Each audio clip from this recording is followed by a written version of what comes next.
The Rams look to field a UFL-level team in the season finale. D'Angelo Russell speaks with the press after getting banished from LA a second time, and are the MLS Cup champion Galaxy trying to rebuild themselves on the fly? Good morning. I'm James.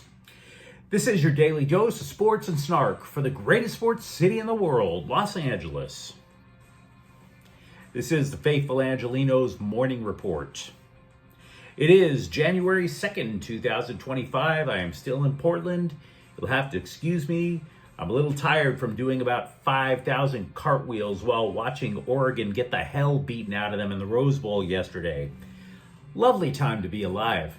Do you like being in the know about LA sports? Well, if you do, clickety-clack the like button. Clickety-clack the subscribe button. There's a notification bell. Hit that. It'll let you know when we drop new content. Sharing is caring. Let people know we exist, and by all means, comment. Now, before we go through the news notes, look at the scoreboard. Kings 3, New Jersey 0. Quentin Byfield, Adrian Kempe, and Andre Lee all score. Last week, we mentioned that Jim Hiller likes to go with 11 forwards and 7 defensemen, while damn near everyone else in the NHL goes with 12 and 6. I'd be lying if I told you that I know how it works. I totally don't. But the Kings are 8-2-2 in the 12 games since they went to that format. By the way, defenseman Mikey Anderson adds 2 assists. Meanwhile, today, Portland is at the Lakers at 7:30. And I would love to see that one go down as well. Clippers are at Oklahoma City at 5 o'clock. Terrence Mann is out, as is Saint Kawhi, the Moreno Valley martyr.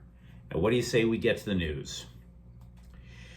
As the Washington Commanders celebrated with an overtime victory over Atlanta on Sunday Night Football, it clinched a playoff berth and the NFC West for the Rams, which also inspired local scribes to wonder, will Sean McVay rest his starters for the season finale?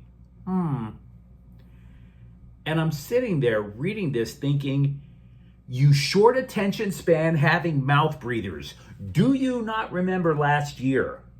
You don't? Nobody remembers Carson Wentz getting the start in San Francisco after the Rams qualified for the playoffs last year. Nobody remembers that. I realize everybody's losing their job in journalism. Hell, years ago, I lost my job in journalism. Totally understand. So I realize they keep recycling one junior college dropout out at a time into the gig. Please try to do your research. Did these people swallow a fistful of benzodiazepine, for Pete's sakes? So no, the big dogs aren't playing for the Rams. Jimmy Garoppolo is going to start Sunday under center against Seattle. Hell, Matthew Stafford isn't even going to be active. Stetson Bennett's your backup, even if he abandons this team the second time. Now, Garoppolo hasn't played in a game since the middle of 2023. That was back when he was benched by the Raiders. He's still arguably one of the best backup quarterbacks you could hope to have in the NFL. He did lead a team to a Super Bowl, after all. Also, right tackle Rob Havenstein isn't going to play so that he can rest up a dinged shoulder. Now, for his part, Sean McVay admitted that you might not recognize the roster by the time kickoff rolls around Sunday. So get those ducats on StubHub while you can. By the way, don't be too surprised if during the game you even see McVay with a bottle of Hennessy drunk texting his wife. Last year, in the season finale, after the playoff issue was a done deal, he didn't call the offensive plays in the last game of the year. That was Mike LaFleur, who's still in LA. And by the way, he coached Garoppolo when both of them were employed by the 49ers. So, yeah, for one glorious Sunday afternoon, the Rams will look utterly unrecognizable. Maybe they'll get the dub. That would be amusing. D'Angelo Russell arrived in Brooklyn again and said the nicest of the nicest things that you could possibly be nice about when talking to the East Coast press. He was literally like a Hallmark card in dreads. Oh, the nicey nice things he said. To which I'm listening to this and I'm thinking, he's always said the nice things when he's banished to a new town.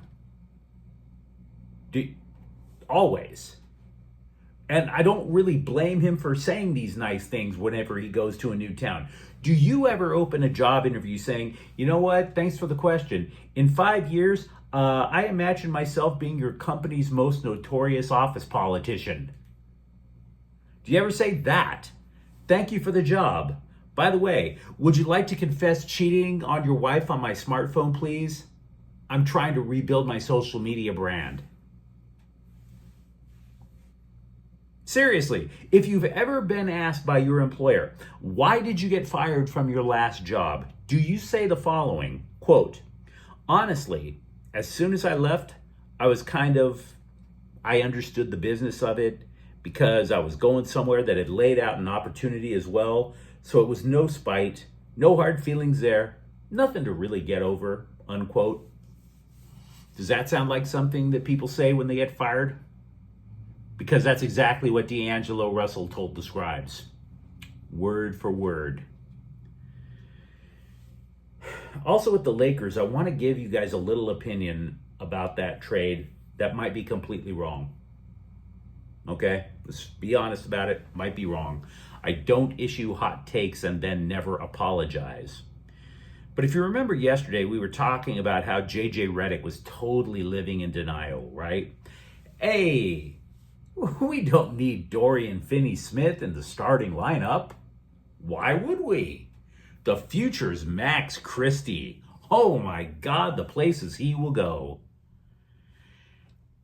And I've really been obsessed with those idiotic quotes ever since I read them. You know? If Max Christie really is the future, and I have no reason to believe he is, why would you trade D'Angelo Russell plus 3 draft picks just to get a guy that you don't think is as good as Max Christie? Right? Is it possible that all the happy talk we've been hearing about Russell up to the trade, remember, he was benched, and oh my God, what a consummate professional. What a swell teammate. They love them some D-Lo in that locker room. What if it was all bullcrap? What if the opposite was true and that the Lakers were absolutely overjoyed simply to get rid of him, plus give the Nets 3 second-round picks for a 6th man? I don't know what to believe. But if they really think Max Christie is a better choice in the lineup than Dorian Finney-Smith, what other conclusion can we draw?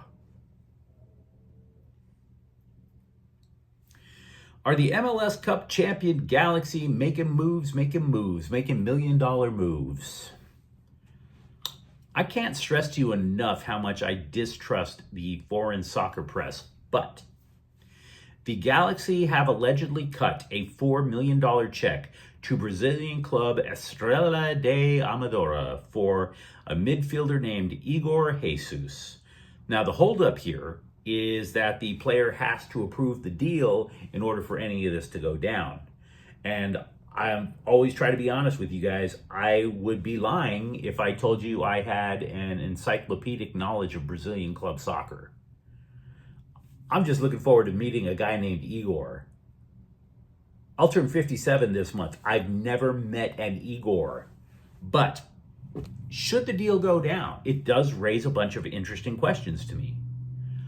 For example, is he the potential long-term replacement if the Galaxy decide to sell the rights to Gabriel Peck? If the two have similar playing styles, Peck also being from Brazil, you could envision the Galaxy creating so much salary cap space by selling Peck's rights to a European club while his value is sky high. It's literally buy low and sell high. Although granted, they cut a fat check for Peck, but you still get the idea. They cut a $10 million transfer fee to get Gabriel Peck. There were stories out there that were saying that he was worth $25 million to Premier League clubs right now. I don't know if that's true. I'm just saying, like, again, can you really trust the foreign soccer press? But if they're going to offer something that would take care of your entire team's payroll for one dude, you make that deal. But what if, here's another question. What if Jesus doesn't play like Gabriel Peck? Is he more of a creator? Does he have field vision? Could he fill the void temporarily created because of the knee injury to Ricky Puig?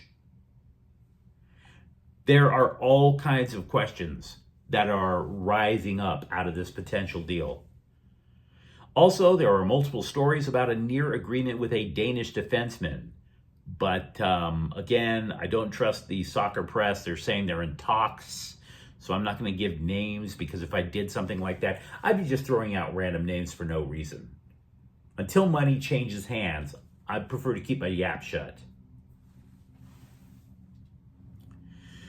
Jim Harbaugh said Chargers safety Alohi Gilman, who hasn't played since week 2, could return from injured reserve to the active roster as early as this weekend, which would be just lovely.